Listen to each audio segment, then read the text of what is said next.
Pragati, ராமுவனனோட டாக்குமெண்ட்ஸை. Pass, நீங்க இங்க எப்படி? நான் கேள்விப்பட்டேன், நீ வேலையை விட்டுட்டு அரசியல்ல சேர்ந்துட்டியாமே. ஆமா. உனக்கு ப்ரொமோஷன் டியூவா இருந்துச்சு, முன்னேறிட்டு இருந்த. ஆனா நாட்டையும் முன்னேற்றணுமே சார். எப்படி முன்னேற்றுவ? இங்க 10 மணி நேரம் வரைக்கும் கரண்ட் கட் இருக்கு. உன் கையில பவர் இல்ல. தப்பு சார், பவர் என் கையில இருக்கு.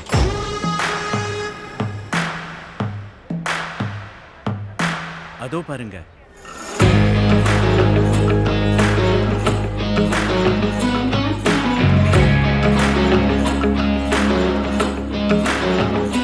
கம்பெனில இருந்து ரிசைன் பண்ணிருக்கேன், நாட்டுல சேர்றதுக்காக.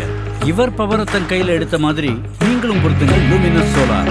உங்க சோலார் தேவை எல்லாவற்றிற்கும் ஒரே தீர்வு.